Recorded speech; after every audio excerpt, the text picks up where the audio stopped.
ربنا يتمم بخير يا ام هاني وتفرحي بولادها ان شاء الله. قومي بينا يا عيلي. يو لا ما يصحش، لازم تقعدوا وتحضروا كتب الكتاب. معلش اصلنا ما كناش عاملين حسابني. يلا بينا يا عيلي. هقوم يا نعمان، بس قبل ما امشي عندي كلمتين عايزه اقولهم عشان اخلص ضميري. خير يا أم. احنا يا اختي كنا جايين نخطب صفيه لابننا الاستاذ احمد، لكن خلاص بقى واضح انكم وزنتوها بالفلوس. يو كلام ايه ده يا أم؟ يا اختي ما تزعليش مني، انتوا عملتوا الصح. احنا كمان يا ام، ربنا هدانا للصح. يلا بينا. طب مش تستنوا على الأقل ما الأستاذ كمال يجي؟ ابقي سلمي لنا عليه. ما يصحش يا جماعة، حصلت لنا ألف بركة مع ألف سلامة، أنست وشرفت.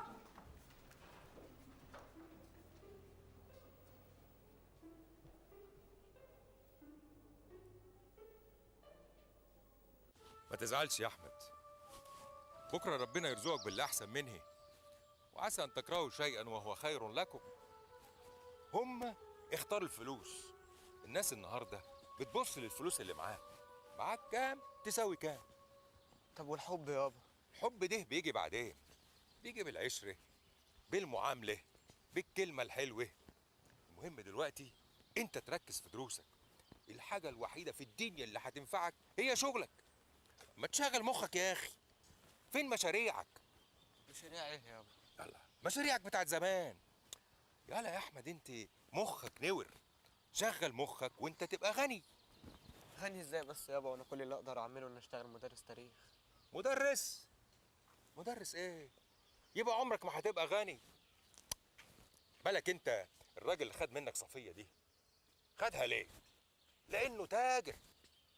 النبي صلى الله عليه وسلم بيقول عليه الصلاة والسلام، بيقول لك ان في التجارة 9 اشهر الرزق. فكر في الكلام ده، فكر فيه.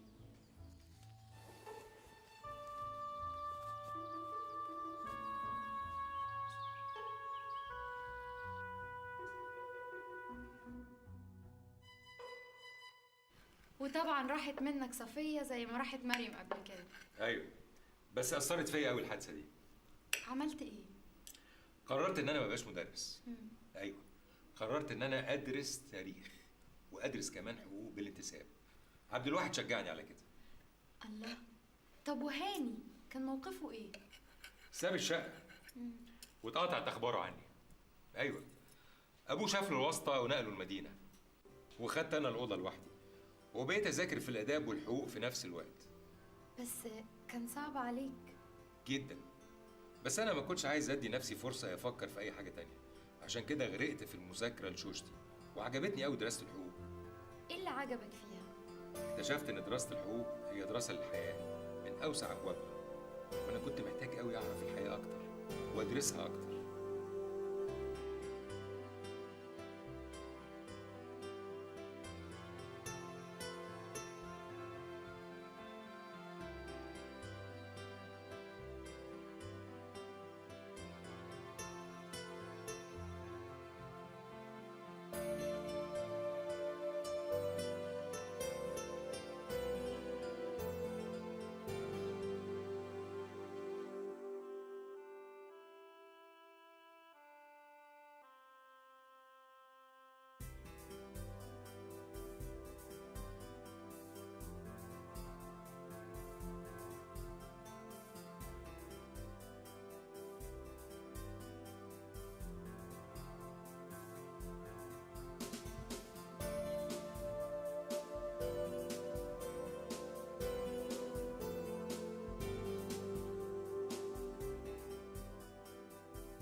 حاجة في دراسة الحقوق يا أحمد إنك تطلع على القوانين اللي بتحكم البلد في كل النواحي، الجنائي والدولي وقانون العقوبات. معاك حق يا عبد واحد، بس انا اللي لفت نظري في دراسه الحقوق حاجه تانية خالص. إيه هي؟ الماليه العامه، ده اكتر علم لافت نظري. اشمعنى؟ لانه بيتكلم عن السياسه الماليه للدوله، الموارد الماليه وتنظيمها وطرق انفاقها. أنت غريب قوي يا أحمد. اللي بيدرس الحقوق ده بيدرسها علشان يطلع وكيل نيابة، قاضي، محامي، إنما أنت بتدرسها ليه؟ انا بدرسها عشان اطلع مخطط مالي. بس مفيش وظيفة اسمها مخطط مالي. اكيد في عبد واحد بس احنا ما نعرفش. المهم إنك تكون حابب دراسة الحقوق. لا حبيبها جدا. طيب يلا قوم بينا بقى علشان أنا عازمك على السيمي. سيمي؟ ايوه، في فيلم جديد لمارلون براندو، انما ايه هيعجبك قوي. قوم يا راجل خلينا نريح شويه من المذاكره، اني هقوم اغير هدومي. سبحان مغير الاحوال.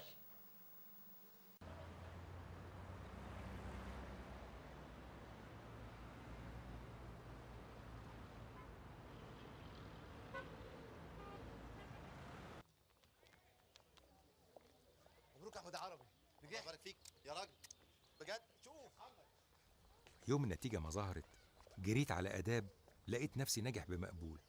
حمدت ربنا وجريت على حقوق أشوف النتيجة.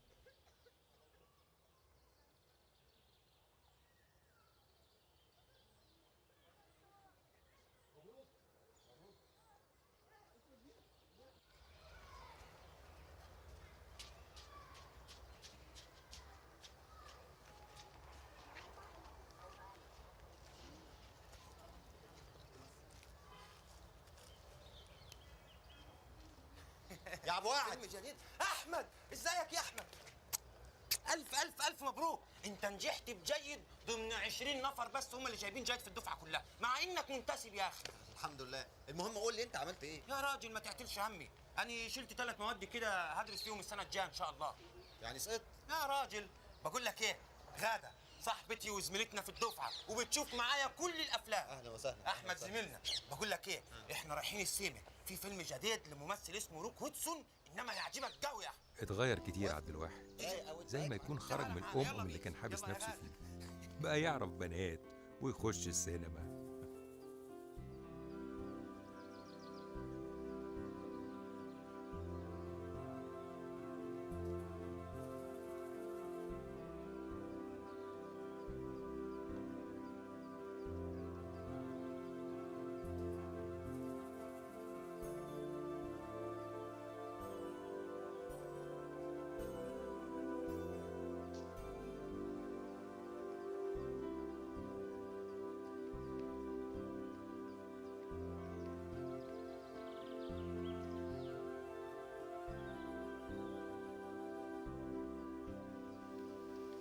سنة 64 خلصت آداب وتعينت مدرس في مدرسة دمياط الإعدادية.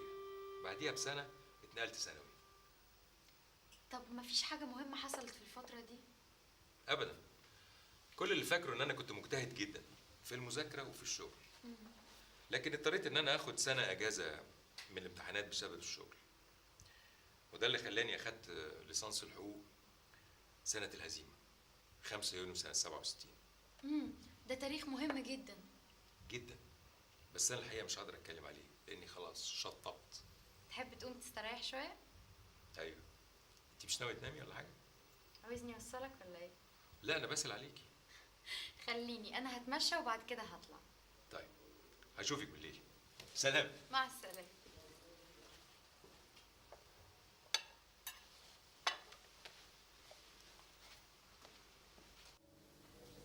كنت عارفة إني هلاقيك هنا.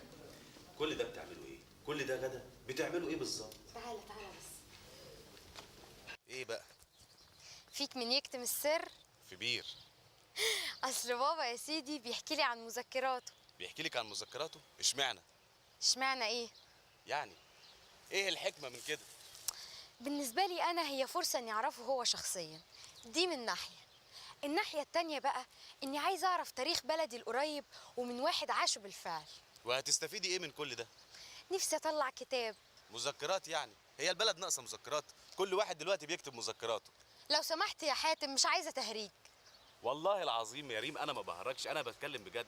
كميه المذكرات اللي بيكتبها الجيل ده بقت حاجه تلخبط. ومين قال لك اصلا ان انا هطلعه كتاب مذكرات؟ مش انت بتقولي ان هو بيحكي لك مذكراته؟ ايوه هو بيحكي لي وانا بسجلها، لكن ايه بقى اللي هيطلع دي حاجه تانية خالص. حاجه تانية؟ يعني هتطلعيه ايه؟ من غير تهريج. من غير تهريج. روايه. بجد؟ ايوه امال انا بعمل كل ده ليه؟ يعني احنا هنقريب هنقرا روايه بقلم ريم العربي. شفت اديك اتريقت اهو. طب والله لو اتريقت تاني لاسيبك واطلع. يا ست انا ما بتريقش ولا حاجه، انت اللي بتحكي لي وانا اللي بسمع منك. ده اللي انا بحلم بيه طول عمري. انا جمعت ماده خام، بس امتى بقى وازاي هتطلع دي محتاجه شغل كتير قوي، وممكن تاخد سنين من عمري. سنين من عمرك؟ طب وانا يا ريم؟ انت ايه؟ انا فين من مشروعاتك دي كلها؟ ريم انت ايه يا حاتم؟ انا ريم انا جهزت دراسه مبدئيه لبابا، يا ريت تبقى تعرضيها عليه. اوكي هعرضها عليه، بس انت ما كنتش عايز تقول حاجه تانية؟ حاجه تانية زي ايه؟ مش عارفه، شكلك كده كنت عايز تقول حاجه. ريم انتوا قاعدين معانا هنا شويه؟ اه لسه قاعدين شويه. طيب حس كده هقولها لك بعدين. خلاص اوكي، يلا باي. باي.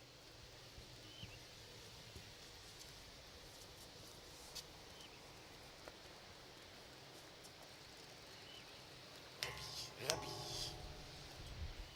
يوم النتيجة ما ظهرت جريت على آداب، لقيت نفسي ناجح بمقبول. حمدت ربنا وجريت.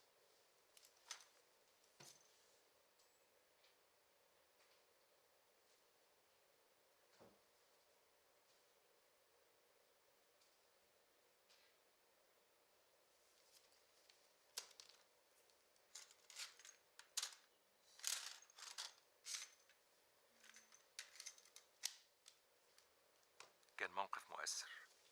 ما كنتش أعرف إنهم بيحبوني قوي كده، ولا كنت أعرف إني مهم بالنسبة لهم للدرجة دي.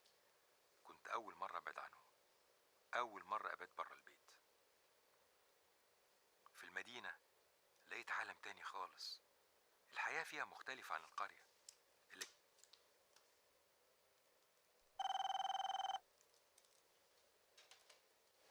الو.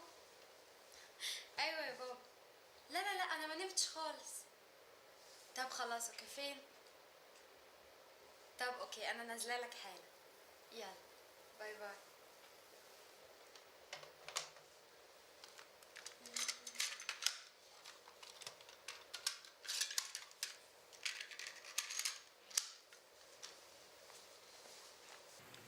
احنا كنا وصلنا لغاية فين؟ لغايه يا سيدي لما خدت ليسانس الحقوق قبل حرب 67. أنا خلصت الامتحان قبل الحرب، لكن النتيجة طلعت بعد كده، وده كان أول نجاح في حياتي لا ليه طعم ولا ليه فرحة. اه طبعا لان البلد كانت جريحه. وأي جرح. ما كفاية كده النهاردة. يا بابا احنا لسه عملنا حاجه؟ ده احنا حتى لسه ما بدأناش. لا أنا قصدي أقول كفاية الموضوع ده كله. لا يا دوك ما ينفعش. أصل اللي جاي صعب قوي، هو جزء منك. وجزء سخيف كمان، جزء سخيف من تاريخ مصر وتاريخ العرب كلهم. طب يلا بقى معلش احكي لي. ابتدى القلق والتوتر والشحن المعنوي من ساعة ما جمال عبد الناصر سحب قوات الطوارئ الدولية وقفل خليج العقبة. محمود أخويا كان خلص الجيش بتاعه من حوالي سنة، لكن في الأيام دي جاله استدعاء يرجع الجيش تاني، وصالح كان بيدرس في الجامعة وأنا كنت عامل تأجيل.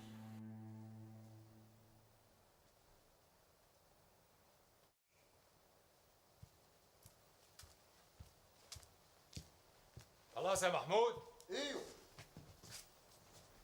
ايوه خلاص اهو. لو انت لازم تسلم نفسك امتى؟ اي وقت قبل الساعه 12 بالليل. الحكايه باينها فيها حرب يا ابو احمد. ما افتكرش. إسرائيل مش هتتجرأ، وأمريكا مش هتسيبها، ولا روسيا. وحتى لو حرب هيعملوا ايه يعني؟ يبقى دبور وزن على خراب عشه. سبق وهزمونا في 48 و56. في 48 انهزمنا بسبب الاسلحه الفاسده، وفي 56 احنا اللي انتصرنا. انت بتجيب الكلام ده منين يا احمد؟ في 56 اتهزمنا عسكريا وانتصرنا سياسيا. يا اخي انا مش عارف انت ازاي في منظمه الشباب وبتتكلم الكلام الانهزامي ده يا اخي. وبعدين يا اولاد انتوا هتتشكلوا؟ هتوصل اخوك يا احمد ولا وصله هاني؟ ايوه يابا هاني هوصله. يلا يا محمود. مع السلامه يا عم. ما تشيليش هم يا عم، ان شاء الله هجيب لك طرحه من تل ابيب، بس بعد ما نلبسه وتروح. مع السلامة يا حبيبي، مع السلامة. خد يا ضناي. استنى، خد دي يمكن تحتاج. معايا يابا. يلا يلا يا ابني، يلا يلا. مع السلامة، مع السلامة يا كبدي.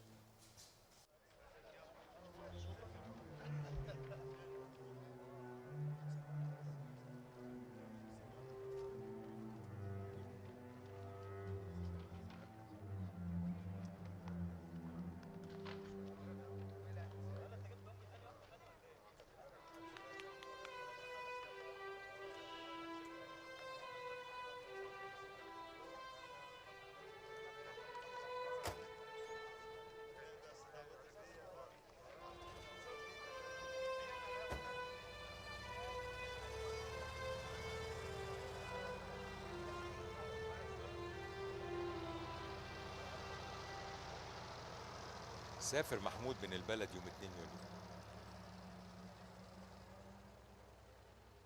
شحنوه على الجبهة هو وآلاف غيره. الجو في بيتنا كان كئيب، لكن الأغاني الحماسية والبيانات العسكرية كانت بتخفف علينا شوية وبتعمل توازن لغاية لما جه يوم 5 يونيو.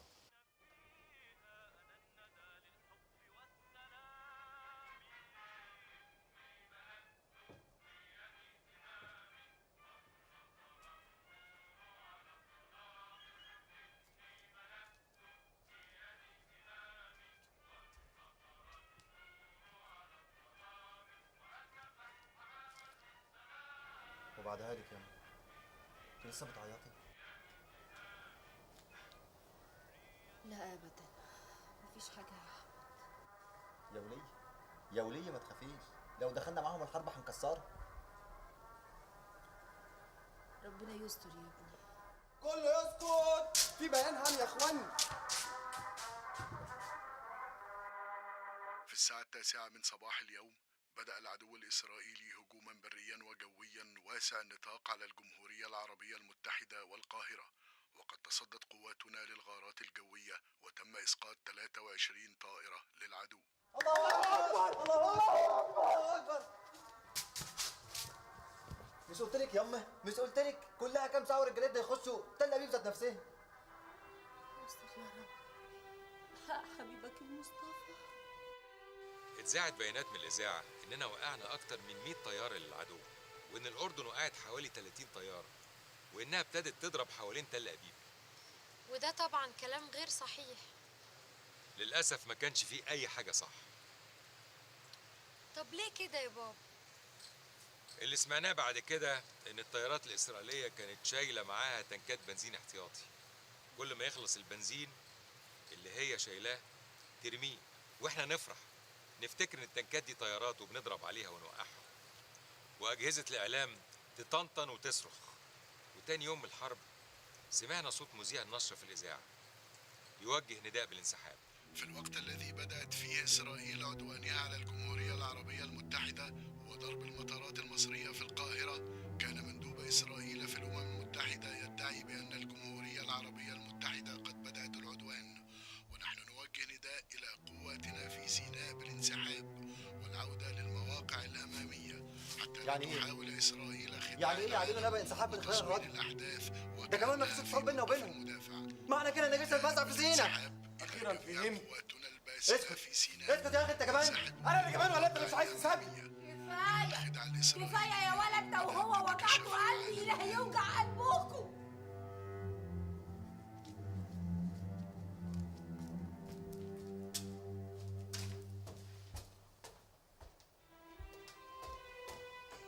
لا حول ولا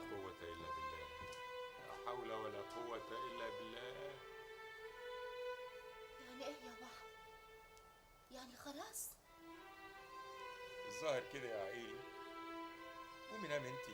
انام وابني يا محمود. يا علي يا محمود. يا وليه، يا علي يا وليه، بيقول لك بيضربوا الطيارات، مال ابنك بس ومال الطيارات. استهدي بالله استهدي بالله. ومحمود يا ابو احمد؟ بكره تلاقيه داخل لك يا ام احمد. هو لوحده هناك؟ ما كل شباب البلد معاه. ربنا معاهم ربنا معاهم. تعالي استهدي بالله. تعالي تعالي نامي تعالي نامي.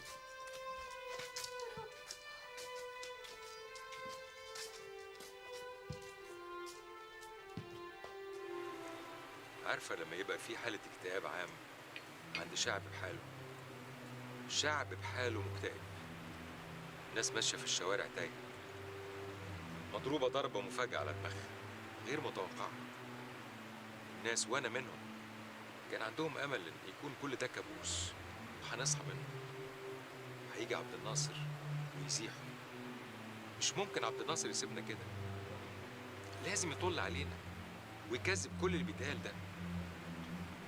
لغاية لما ذاع الراديو خبر إن رئيس الجمهورية هيخطب الساعة 7 بالليل. مش قلت لكم انه هيتكلم ويكذب كل الكلام ده؟ يعني هو كلام الريس هيغير الهزيمه؟ اسكت يا صالح. اسكت انت. اسكت يا ولع سلم. يعني هتعمل ايه يعني؟ بس بقى ارحموني، حرام عليكم. دماغي يا دماغي هتنفجر يا ناس. يا ترى اعمل ايه يا محمود يا ابني دلوقتي؟ قبل الساعة 9 كانت القهوة الوحيدة في البلد اتملت ناس، كل واحد عايز يشوف الرئيس ويسمعه. كلهم كانت عندهم رغبة واحدة، إنه يكذب كل اللي سمعوه ويقول إننا ما اتهزمناش. أننا جميعا نستطيع وفي مدة قصيرة أن نجتاز موقفنا الصعب، وإن كنا نحتاج في ذلك إلى كثير من الصبر والحكمة والشجاعة الأدبية ومقدرة العمل المتفانية. لكننا أيها الإخوة نحتاج قبل ذلك إلى نظرة على ما وقع، لكي نتتبع التطورات وخط سيرها في وصولها إلى ما وصلت إليه. وأقول لكم بصدق وبرغم أية عوامل قد أكون بنيت عليها موقفي في الأزمة، فإنني على استعداد لتحمل المسؤولية كلها، ولقد اتخذت قراراً أريدكم جميعاً أن تساعدوني عليه. لقد قررت أن أتنحى تماماً ونهائياً عن أي منصب رسمي. هتسيبنا وتروح فين بس يا ريس؟ وأي دور هتسيبنا سياسي، والمركب بتغرق؟ لا، وأن أعود إلى صفوف الجماهير. هنحارب وأدي واجبي مع أن قوى الاستعمار تتصور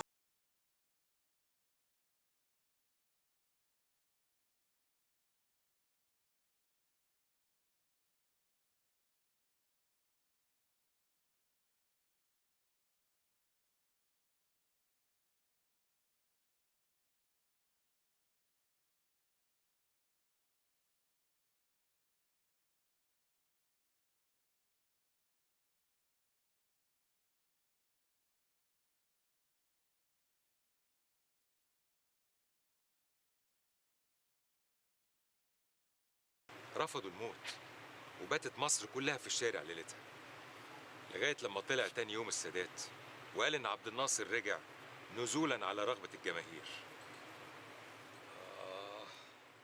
تعبت. أيوه، ما تيجي نشرب حاجة؟ يلا.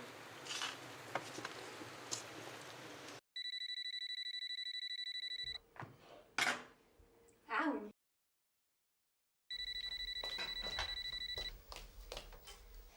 ايوه يا عوني.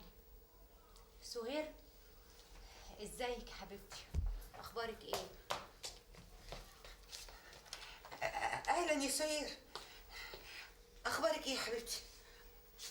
واخبار جوزك؟ خرج من المستشفى؟ الحمد لله. وهتيجوا امتى؟ طب يا حبيبتي تيجوا بالسلامة ان شاء الله. لا احنا كويسين قوي. بابا؟ لا بابا كويس في الشغل. لا لسه في الشغل، ما انت عارفاه يا حبيبتي. تيجوا بالسلامة ان شاء الله. مع السلامة. محمد رسول الله. الحمد لله. ما عرفتش حاجة عن غياب باباكي؟ ماهر ما اتصلش يعني؟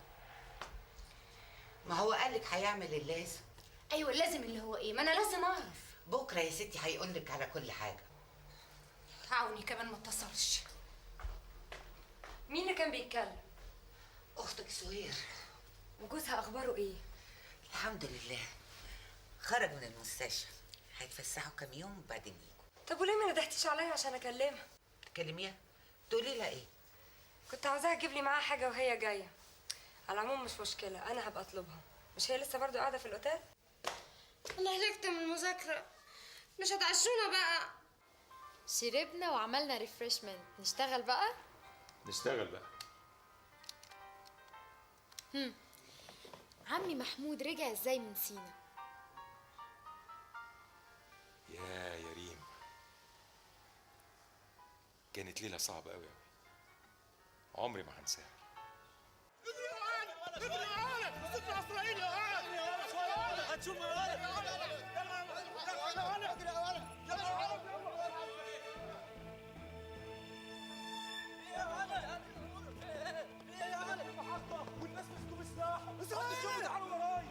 في ايه يا راد؟ بيقولوا مسكوا واحد اسرائيلي في الوسعات. اسرائيلي؟ راح فين يا احمد؟ هروح يابا اشوف في ايه. ما تقعد يا دودكين. لا حول ولا قوة الا بالله. خش يا عيلي.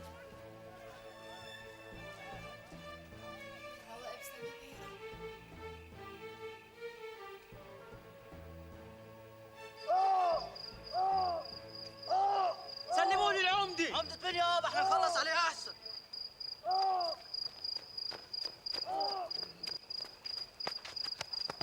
في يا جمعة؟ واحد اسرائيلي شايل سلاح مش عارف ينطق. حسب. محمود مين؟ ده اخويا يا ظلمة، ده اخويا. ابعد انت وهو، ابعد عن تاخدوه خلوه يتنفس. سيب معايا صالح. محمود يا ابني، محمود يا حبيبي، قلب امك يا دنايا، قلب امك يا محمود.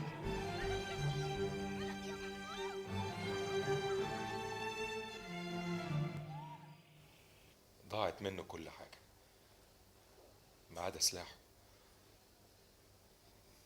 ايده ماتت عليه. محمود يا ابني، رد عليا يا حبيبي. لا حول ولا قوة إلا بالله. لا حول ولا قوة إلا بالله.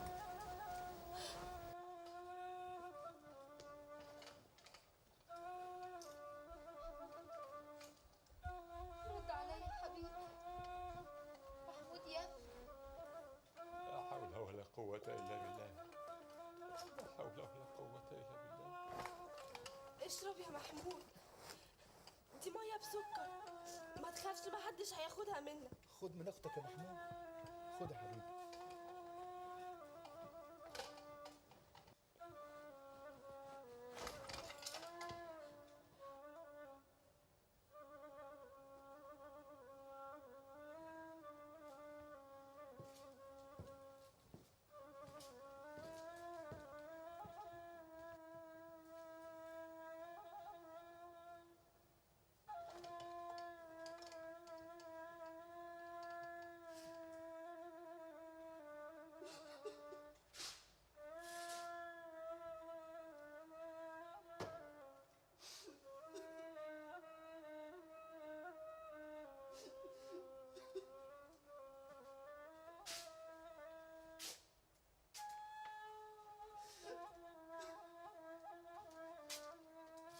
خرجت من الأوضة وأخدت ركن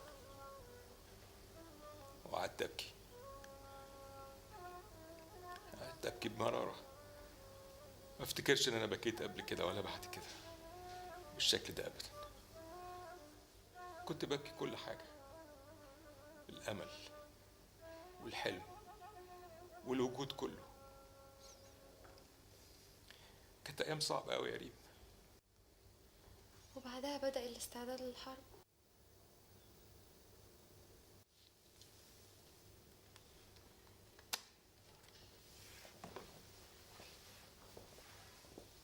تعب قوي.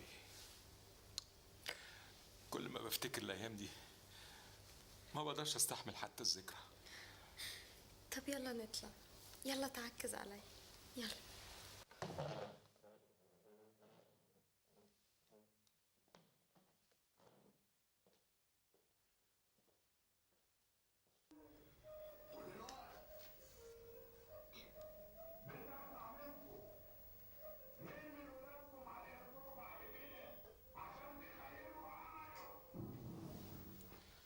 انا هقوم انام بقى.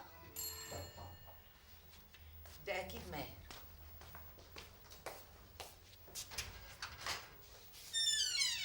ترى يا زبون عمر. مساء الخير. مساء النور. ايه اللي مسهرك لحد دلوقتي؟ الله، ده الكلام صح بقى. كلام ايه؟ الكلام اللي سمعته. انت بتعملي ايه هنا رانيا؟ وكالة الانباء اشتغلت. ضحت لك يا عمر. لا دي رانيا جايه تزورنا وهتقعد معانا يومين. لا يا عمر، انا اللي كلمت ضحى في التليفون وقلت لها ان انا هتطلق وهاجي اقعد هنا مع ماما على طول. في 60 داهيه. استنى بس يا عمر، ما تنفعلش. هو بالعافيه يا ناس. الراجل باع نصيبه وخد الفلوس، هي تماحيك بقى. ما ابوه خد الفلوس كلها، مش راضي يديله حاجه. هو حر مع ابوه، يقرفنا هنا ليه بقى؟ عمر اتكلم على قدك. يعني ايه اتكلم على قد يا رانيا؟ يعني الكلام ده كلام كبار، لما تبقى كبير ابقى اتكلم. انا قلت لماما على اللي عندي وهي هتبقى تتصرف. هي ايه الحكايه يا جماعه؟ مش تفهمونا؟ مفيش حاجه يا ولاد. يلا يلا روحوا ناموا. ننام ازاي يا ماما؟ لا بجد يا ماما، هو في ايه؟ ورانيا قالت ايه لحضرتك؟ قلت مفيش حاجه. اخوك ماهر هو الكبير وهو اللي هيتصرف. اتفضل روحوا ناموا. يلا وانت كمان يلا روح نام، سيبوني لوحدي. يلا ايه ده؟ عايزه اقعد لوحدي. بابا، وانا امبارح براجع الشغل لقيت حضرتك ناسي حته مهمه جدا. ايه هي؟ علاقتك بماما. انا عاوز اعرف ازاي شفتها وعرفتها ازاي. انتي مش ملاحظه ان صابر مش ظاهر بقاله يومين؟ والله ده احنا نسيناه خالص. يكونش فاكرني مع بتوع الايروبكس. انا دلوقتي هروح اشوفهولك فين، بس المهم بقى قولي عرفت ماما ازاي؟ كانت مدرسه معايا في نفس المدرسه.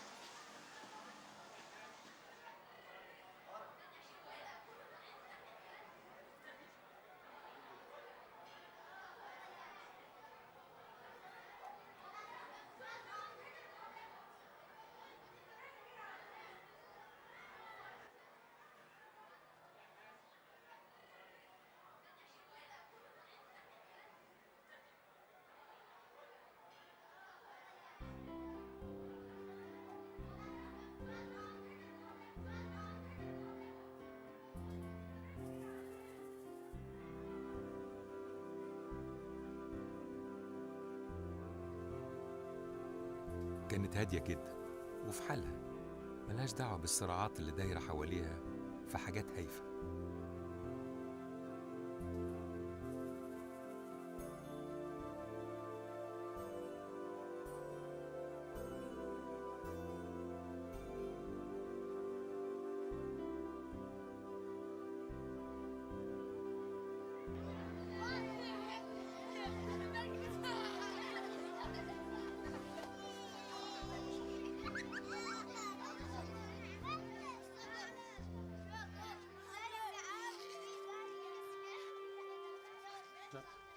حبيتها؟ استريحت لها، عجبني هدوءها وحالة السلام المدهشة اللي هي عايشة فيها. وبعدين؟ ولا قبلين السنه اللي بعديها اتنقلت مدرسه دمياط الثانويه. معرفش ليه اول لما استلمت قرار النقل كنت مصمم ان انا اقول لها. دورت عليها في كل حته.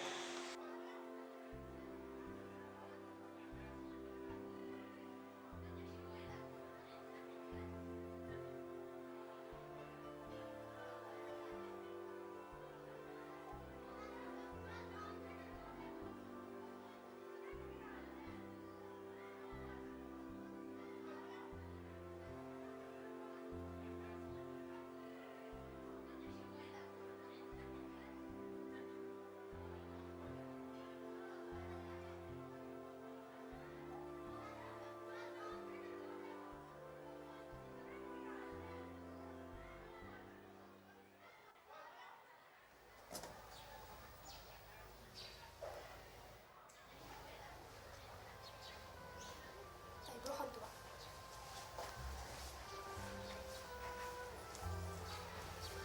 مساء الخير. مساء النور. انا جاي امر نقل. امر نقل فين؟ هسيب المدرسه هنا وهروح المدرسه الثانويه. مبروك. الله يبارك فيكي.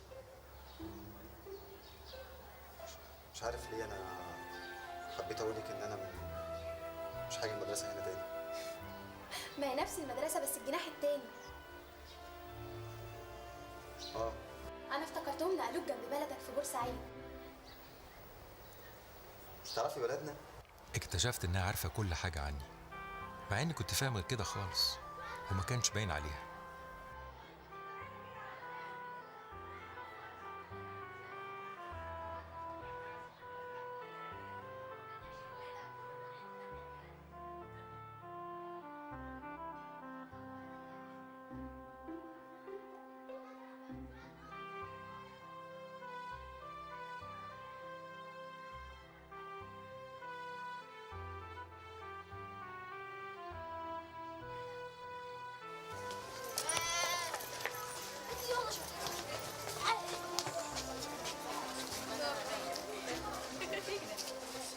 سعيدة بقى. انتي ساكنه بعيد عني؟ قريب مش بعيد. ممكن اوصلك؟ ممكن.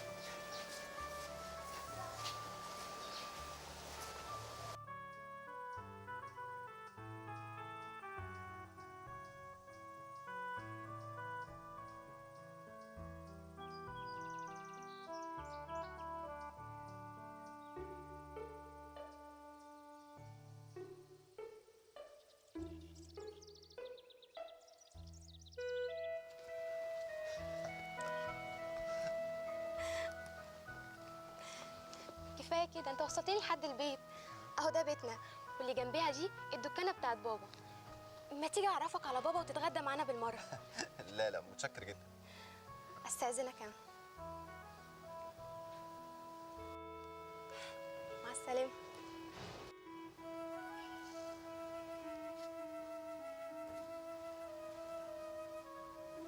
توكل على الله يا احمد، ناس كويسين قوي. سألت عليهم كويس يا ابو احمد؟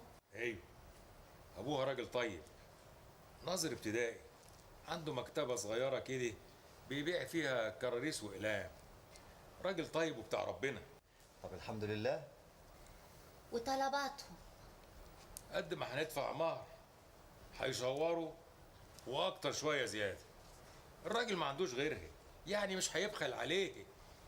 هما بس ليهم طلب واحد.